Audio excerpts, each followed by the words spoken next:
Transylvanie 1897. Dans les terres mystérieuses des Carpates. La lueur vacillante d'une bougie éclaire à peine les couloirs couverts de tableaux à la gloire des héros du passé. Des morts. Partout sur les murs. Une décoration lugubre, comme un avertissement. Une menace. Pourtant, il faut poursuivre l'exploration, découvrir les ténèbres abritées par cet étrange château. Les marches de l'escalier de pierre sont larges et hautes, comme construites pour un ogre. Descendre encore, s'enfoncer loin dans l'horreur de la nuit. Des sons à dresser les cheveux sur la tête, des grincements. Si seulement c'était le vent. Des couinements de rats dont les yeux étincellent en un éclair furtif. Et puis ces hurlements. La complainte des loups qui forment une chorale. Ils appellent. Ils se rassemblent. Ils attendent. Au bas de l'escalier, une pièce. Puis une autre. Et enfin, une chapelle. En son centre, un cercueil. Il s'ouvre sur un gémissement de Gonrouillé. Il est là. Le comte Dracula. Podcast Story. Son long corps étendu. Il gît, immobile comme la pierre. Est-il mort? Il semble vivant. Il semble, seulement ses cheveux noirs comme l'enfer lui coulent sur les épaules. Son teint est d'un blanc cadavérique. Ses yeux sont ouverts, rouges. Ils ne clignent pas, ils fixent. Ils paraissent regarder l'intrus, le narguer.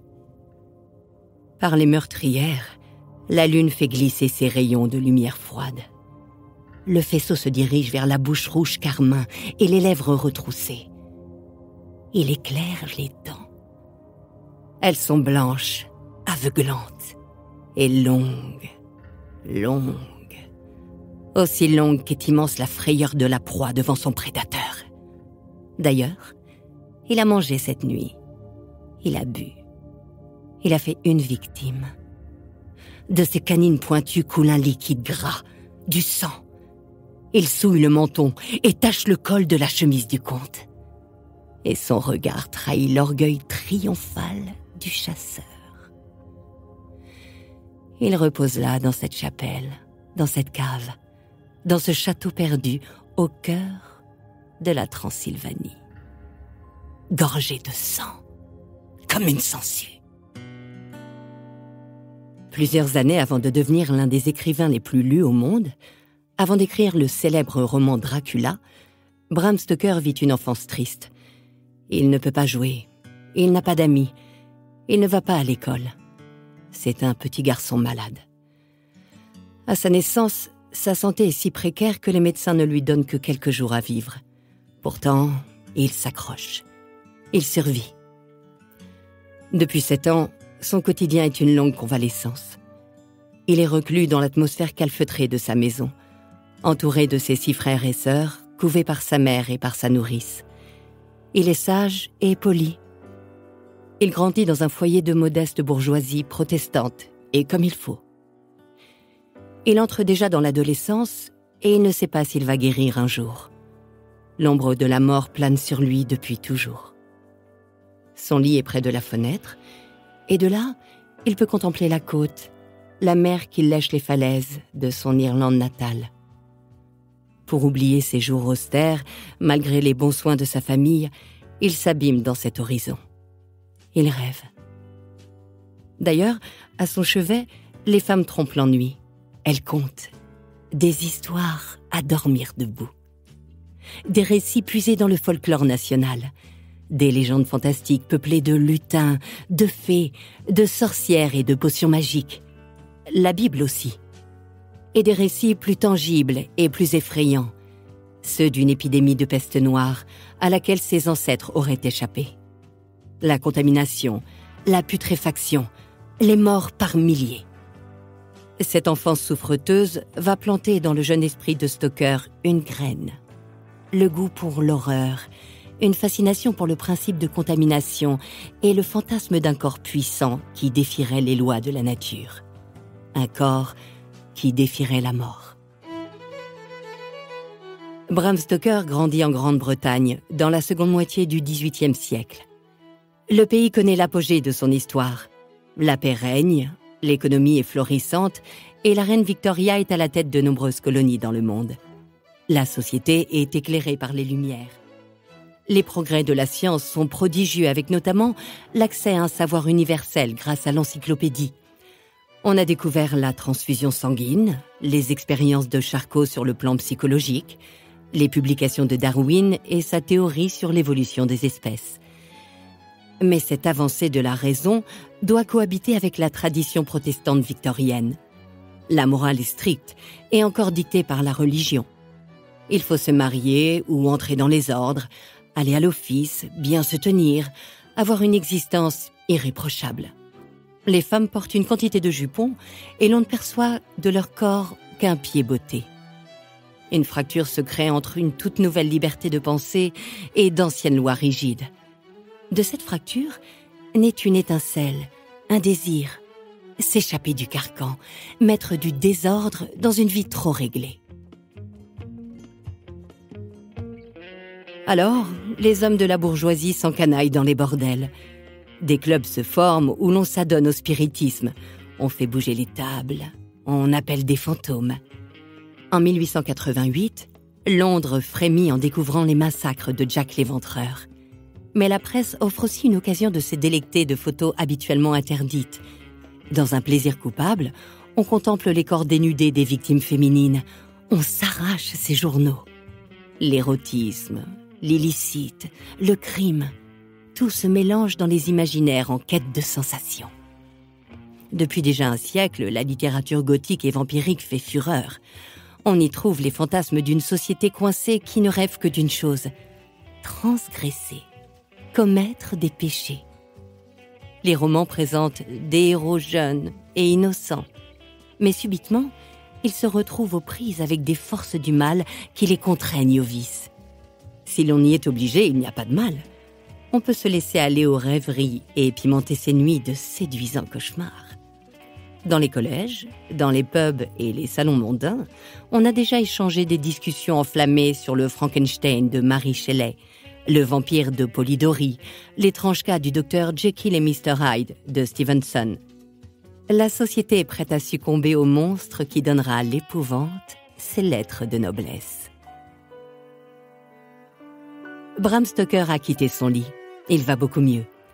Quand il sort diplômé de l'université de Dublin en 1870, c'est un grand roux sportif à la barbe drue, une armoire à glace. Le jeune homme entame une carrière de fonctionnaire pour mener une vie rangée. Pour sauver les apparences, peut-être. En réalité, au cours de ses études, il dirige la revue du Trinity College. Il écrit et dévore des livres comme Carmilla, un roman dans lequel une jeune fille naïve confie à son journal les visites nocturnes d'une femme vampire dans son lit. La morsure de la créature est décrite comme une caresse portée à son paroxysme. Les allusions à des amours saphiques sont à peine voilées. Bram trouve cet univers fantasque enivrant. La nuit peut abriter toutes sortes de fantaisies, alors que le jour, il exige son tribut d'obligation et de morale. Pour se soustraire à cette existence terne, Stoker va au théâtre. Il voue une grande admiration au célèbre acteur shakespearien de l'époque, Henry Irving. Le théâtre, la littérature, Bram a des aspirations. Il est divisé. Alors, il trouve une solution, une sorte de double vie. Le jour, il est clerc de notaire dans un château de Dublin. Il joue son rôle de garçon comme il faut. La nuit, il écrit des nouvelles et rédige des comptes rendus de spectacles pour le Daily Mail. Et ses articles plaisent. Il se met à fréquenter les salons à la mode. Il rencontre des personnalités en vue, et parmi elles, le fameux Henry Irving. Les deux hommes se lient d'amitié. Le comédien apprécie l'enthousiasme de son protégé. Henry ne tarde pas à lui faire une proposition. Il lui offre un travail. S'occuper du Lyceum Théâtre avec lui, à Londres, la grande ville où fourmillent toutes les passions. En d'autres termes, changer de vie. Le notaire est tiraillé. D'un côté le désir, de l'autre la raison. Il prend son temps, il réfléchit. Et sa réponse est encore en demi-teinte. Il se marie à sa voisine d'enfance Florence, comme pour se ménager un garde-fou, un fil à la patte. Puis il accepte. Il part à l'aventure. Il devient administrateur du théâtre. Très vite, même s'il a un enfant de son mariage et que cette naissance le remplit de joie, le jeune homme s'éloigne de plus en plus de son foyer. Bram a déjà publié quelques ouvrages. Il découvre l'hypnose lors d'une conférence de Charcot à Londres. Il rencontre un linguiste spécialiste des légendes de l'Europe de l'Est. Il se passionne pour l'affaire de Jack l'Éventreur. Les photos des prostituées égorgées. Tout se sent. Bram Stoker veut écrire une nouvelle histoire et celle-ci sera particulièrement sanglante. Il se plonge dans des recherches à la bibliothèque du British Museum. Cela va durer près de 10 ans. 10 ans à étudier le vampirisme jusqu'au fond de ses tombes, à lire des ouvrages de géographie sur la Roumanie, à pénétrer le cœur même des superstitions de ces contrées lointaines. Au cours de ses lectures, il est interpellé par un nom, Draculea. Il aime ses sonorités, exotiques, romanesques, terrifiantes. Il tient son personnage. Bram Stoker voit grand. Il ne veut pas seulement écrire un roman vampirique comme ses prédécesseurs. Il cherche un absolu. Une figure du mal qui serait démoniaque, bien sûr, mais qui porterait aussi les faiblesses et les désirs d'un être humain. Plus troublant qu'un monstre, un homme damné qui aurait un passé immobile, une profondeur. Il s'inspire d'une figure qui a bel et bien existé. En parcourant plusieurs ouvrages sur l'histoire roumaine, il s'attarde sur un sujet particulier, une légende extraordinaire, celle de Vlad Țepeș, prince de Valachie, un état ancêtre de la Roumanie. Vlad Țepeș descend d'une longue lignée de monarques et sa généalogie s'étend du XIIe au XVIIe siècle. Au XVe siècle, ce prince est aussi connu sous le nom de Draculea, le fils du dragon, car son père a créé l'ordre du dragon pour protéger la chrétienté et partir en croisade contre l'Empire ottoman, l'ancienne Turquie. Constamment en guerre, son père finit par être assassiné et son frère enterré vivant. Vlad Țepeș entre dans une fureur telle qu'il marque de façon indélébile la mythologie orientale. Un personnage fougueux, puissant, cruel. C'est exactement ce que Stoker recherche. Il lit avec passion les aventures de ce héros. Il est transporté par le souffle épique de son destin. Assis à la bibliothèque, courbé sur les illustrations d'un livre, l'écrivain le voit, ce guerrier foudrage, traverser les champs de bataille avec son drapeau rouge et son noir destrier, écrasant des soldats sur son passage. Il saute de sa monture pour se mélanger au sang qui jaillit de toutes parts. Il est si couvert du sang de ses ennemis qu'il paraît s'être trempé dans les corps pour boire triomphalement cette sève et exciter sa rage. Vlad ne connaît aucune pitié. Il transperce les peaux comme de simples lambeaux de cuir. Il déchire les chairs. On le surnomme l'empaleur. D'ailleurs, une des gravures de cette époque montre une scène bien étrange. C'est la fin d'un combat. Le fils du dragon a empalé ses adversaires. Ils pendent lamentablement comme des épouvantails, des pantins désarticulés traversés par une lance. Ils sont des centaines plantés dans le sol, les uns à côté des autres. Une forêt macabre. Mais la mort ne suffit pas à apaiser la vengeance de Vlad l'Empaleur. Il veut damner les traîtres, même si sa haine devait le damner lui-même. Au premier plan de la gravure, des malheureux sont décapités à la hache et leur tête est bouillie dans de larges bassines. Au milieu, trône Draculea.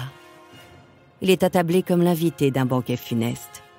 Il a dépecé ses ennemis. Dans son assiette, un cœur qu'il s'apprête à dévorer. Dans sa coupe, du sang pour étancher sa soif. Bram Stoker est un passionné de littérature gothique. Il a lu les maîtres du genre. Il sait exactement comment saisir la curiosité du lecteur.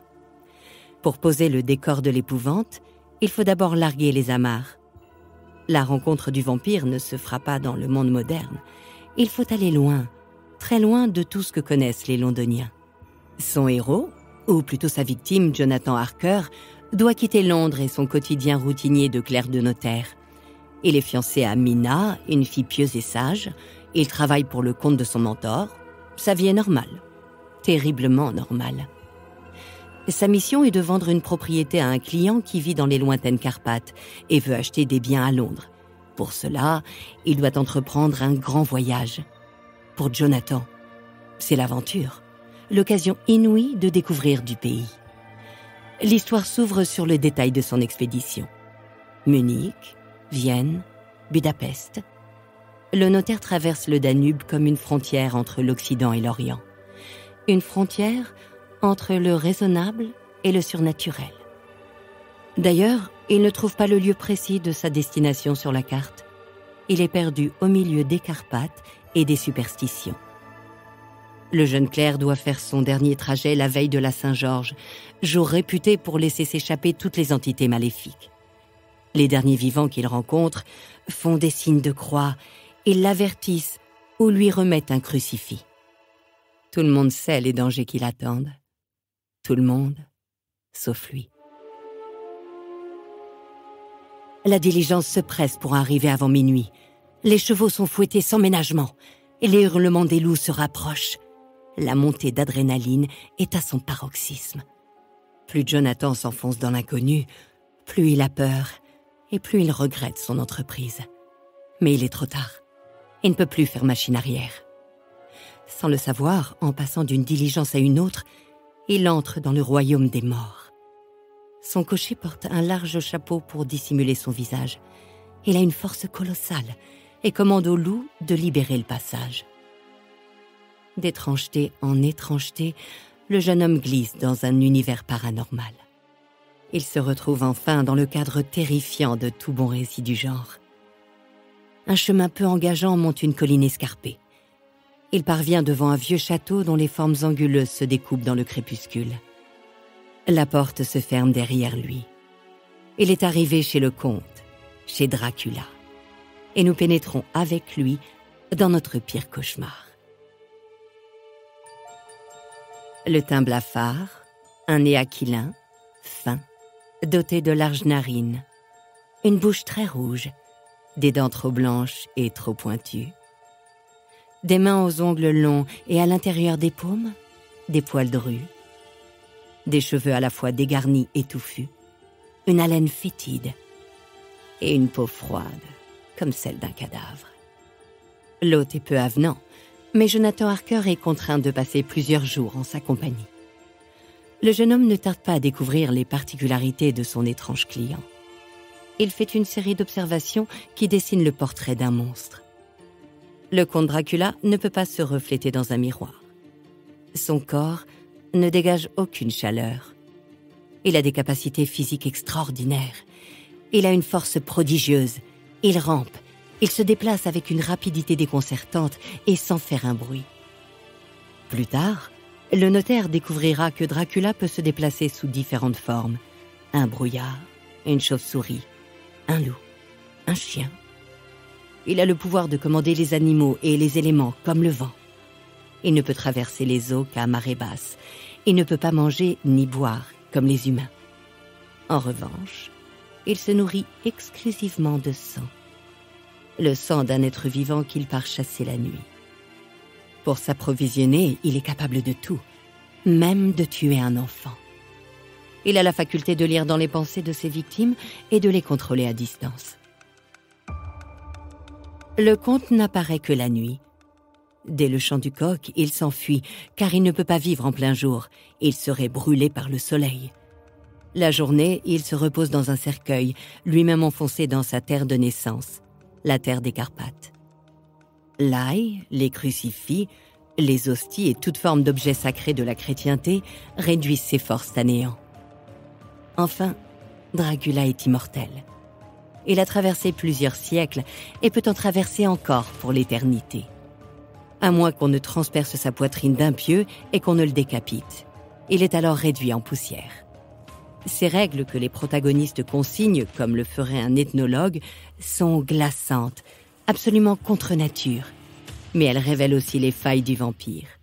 On peut le combattre et le détruire.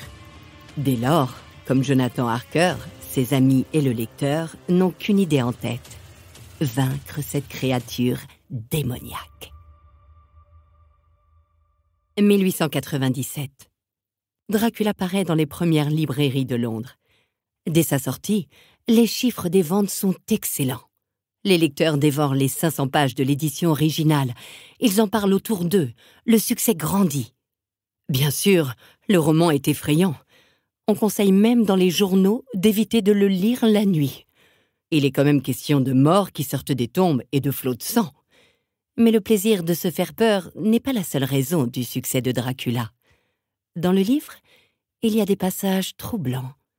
Des passages que les jeunes filles lisent en secret sous leurs draps, que les maris consomment en gloussant, et que des bigotes regardent d'un œil en se signant. Leur contenu, du sexe. Parmi les très nombreuses allusions et métaphores sexuelles, certaines sont plus explicites que d'autres. Notamment cette scène où le jeune et naïf Jonathan Harker entre dans une pièce interdite du château. Il ressent d'abord une quiétude, il s'allonge sur un fauteuil et s'assoupit, mais il est réveillé par les murmures et les rires de 3 créatures. Il s'épanche sur la description de leurs formes, de leurs cheveux, de leur bouche sensuelle, de leurs gestes suaves. Les femmes vampires sont superbes et se disputent les faveurs de son corps. Il pense à sa fiancée, mais il ne peut pas résister à leur charme. Il se sent défaillir et se laisse aller à cette explosion de plaisir. Que se serait-il passé si le comte n'était pas intervenu pour interrompre cette scène d'orgie? Des morsures.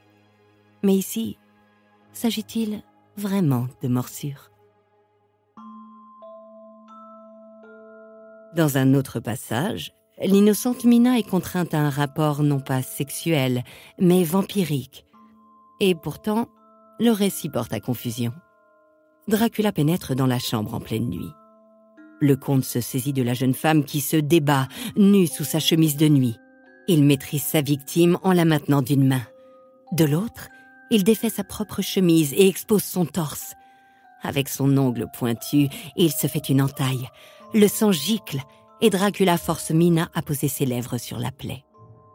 Selon les propres dires de la jeune femme, son seul choix est de suffoquer et mourir ou d'avaler le liquide. Il s'agit de sang, mais la scène est décrite avec une telle charge érotique que le doute s'installe. Pendant ce temps, le pauvre Jonathan Harker doit assister à la scène, voyeur malgré lui, hypnotisé par le démon qui viole son épouse sous ses yeux. Des scènes de débauches impensables, inouïes pour cette époque victorienne, mais des scènes attrayantes. La morsure du vampire. Elle est administrée la nuit. Les personnages sont toujours endormis, hypnotisés, somnambules, ou alors ils pensent rêver. L'action se passe dans les brumes d'un demi-sommeil, un état second où la volonté et la force morale cèdent. Ainsi, la cible échappe à toute forme de culpabilité. Elle peut s'abandonner à la langueur irrésistible dictée par le vampire en toute impunité. Car la créature appelle, elle envoûte, elle charme. Dracula ne viole pas tout à fait ses victimes. D'une façon ambiguë, il les force au consentement. Elles viennent à lui, elles lui ouvrent la fenêtre, leurs draps, leur chemise de nuit. Il ne s'attaque qu'à de jeunes femmes comme un Don Juan. À Londres, il visite fréquemment la belle Lucie avant de vouloir faire de Mina sa compagne pour l'éternité. Les délicieuses proies tendent leur gorge. Dracula se penche. Il enfonce ses canines. Le sang coule et se répand sur le cou et la poitrine des victimes, sur le menton du monstre. Tout se mélange. C'est une pénétration. Et les effets qu'elle procure sont décrits dans les moindres détails. Après avoir été plusieurs fois mordue par Dracula, Lucie est étudiée de près par Von Helsing. De très près. Le professeur se penche sur le lit de la victime alanguie. Il observe la peau, le cou, les dents. La maladie est étrange, mais elle permet au vieil homme de détailler une belle jeune femme sous toutes les coutures. Entièrement vidée de son sang, Elle finit par mourir et elle est inhumée dans le caveau familial. Quand le chasseur de vampires ouvre le tombeau, il la découvre plus belle que jamais. Les lèvres de Lucie sont fascinantes, désirables. Elles appellent les baisers. La vampire sort de son cercueil et minaude devant les hommes, prête à leur procurer toutes sortes de plaisirs. Et ils doivent se contenir pour ne pas se jeter dans ses bras, pour ne pas la prendre sur le champ. Ainsi, la morsure du vampire rend la femme nymphomane. C'est une méduse, un objet de tentation, un serpent qui veut entraîner Adam dans sa chute. La misogynie est à l'œuvre. Et surtout, c'est le désir que l'homme combat à force d'ail, de crucifix et de pieux dans le cœur. Un démon court les lits des jeunes filles la nuit. Elle menace elle-même de mordre d'autres victimes et de créer une nouvelle race de vampires. Une race qui pourrait envahir le monde. D'un côté, on a Dracula, un aristocrate décati en fin de lignée. Un vieillard affreux qui se transforme en bête poilue, qui rampe. Un monstre, tout ce qu'il y a de plus laid et de plus dangereux. Il se nourrit du sang des hommes, comme un parasite. Et dans sa cape, un essaim de succubes, des furies en chaleur. De l'autre côté, on a un groupe d'hommes, dont Von Helsing et Jonathan Harker. Ils sont droits. Leur morale et leur volonté sont inébranlables. Ils prennent littéralement leur torche pour partir à l'assaut du dragon. Il s'agit de sauver les héroïnes, mais aussi de sauver l'humanité. L'enjeu est immense, la tâche périlleuse. C'est beau comme au Moyen-Âge, comme les chansons à la gloire des preux chevaliers. Le bien et le mal. Les deux entités occupent des cases bien distinctes. Et nous sommes du côté du bien, évidemment, du côté des hommes contre le monstre et ses créatures. Pour vaincre l'ennemi, les armes les plus puissantes sont la croix du Christ et les hosties consacrées, c'est-à-dire le corps du Christ. On tente de sauver les corps, mais surtout de sauver les âmes des victimes. Si elles ne sont pas transpercées d'un pieu et décapitées, elles seront damnées. Elles brûleront en enfer et pour l'éternité. On ne peut pas faire plus manichéen, plus simple et plus chrétien. La vision du monde est binaire. Blanche et pure le jour, noire et impure la nuit. Finalement, c'est le sexe qu'il faut combattre. La luxure que diffuse le démon par sa morsure. Bram Stoker, l'auteur d'un des plus grands best-sellers au monde, a écrit un roman qui excite ses contemporains par des évocations obscènes, tout en sauvant la bonne conscience. Contourne-t-il audacieusement la censure ou fait-il l'apologie de la vertu et de la religion? Ce qui est sûr, c'est que Dracula porte les pulsions et la culpabilité d'une humanité perdue dans ses contradictions. Bram Stoker a enfreint un interdit pour son époque. Il a outrepassé les lois de Dieu. En osant prendre son sujet au sérieux, en le prenant à bras-le-corps, il s'est frayé lui-même un chemin vers l'enfer. Il s'est damné un peu. Pour l'aider à délier son imaginaire, s'autoriser à flirter ainsi avec le blasphème, il fallait une intervention non pas divine, mais quelque peu satanique. Juste avant de débuter son œuvre, en 1888, Bram Stoker reçoit une curieuse invitation. Le rendez-vous est teinté de mystère. À la nuit tombée, il est conduit dans un bâtiment. Il marche dans un long couloir. Il voit de nombreux cadres dont on a ôté les miroirs. Il traverse quelques pièces. Il arrive dans une chapelle. Une assemblée l'attend. Ils forment un cercle et portent de longues toges noires surmontées de capuches pointues. On se croirait dans une histoire fantastique. C'est pourtant bien réel. Bram est invité à rejoindre une secte, l'Ordre de l'Aube dorée. Leurs membres se consacrent à l'étude des sciences occultes, les mystères de l'humanité tels que l'alchimie, l'astrologie, la magie, la divination, la médecine ésotérique et les livres sacrés comme la Kabbale. Stoker est fasciné. Cet ordre lui ouvre toutes les portes, toutes les audaces. Il accède à un savoir secret. Il peut sonder le thème de l'immortalité jusque dans ses recoins les plus obscurs. Et pour rendre de telles inventions acceptables, il va faire de cette vie sans fin une damnation.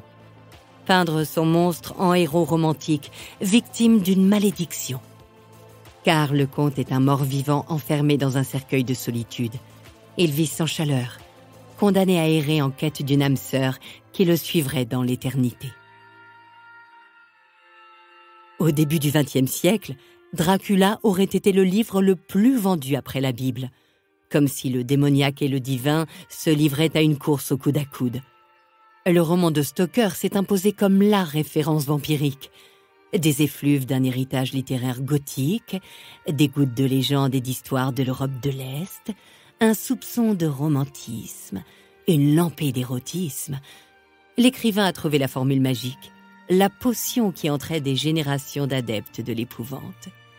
Son personnage maudit est un double du diable et tient une place de choix dans la galerie des monstres de fiction.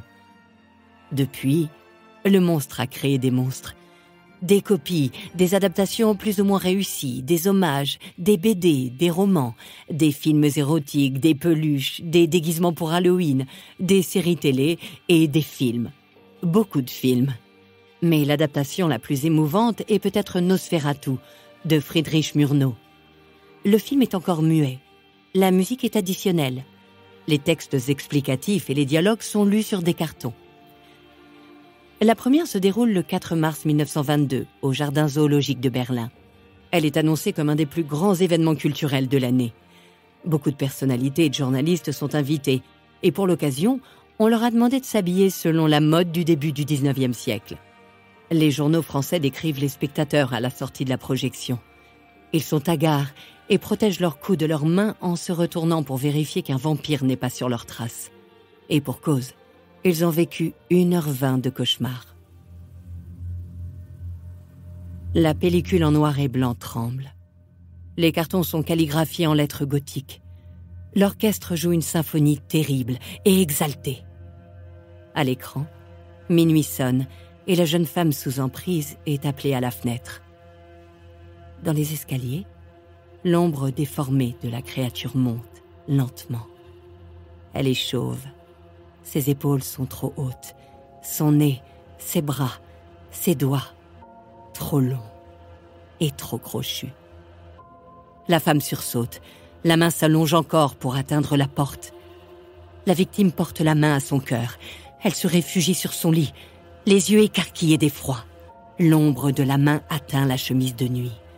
La chose glisse de ses genoux à son ventre, à sa poitrine. Elle empoigne le cœur et la femme s'évanouit. La chambre est plongée dans l'obscurité. Et dans un coin de l'écran, on ne voit de la créature que sa pâleur, son crâne glabre et sa main difforme posée sur la tête endormie de sa proie, comme une araignée. Le monstre est entièrement enfoncé dans la gorge. Il suce le sang silencieusement, comme une bête.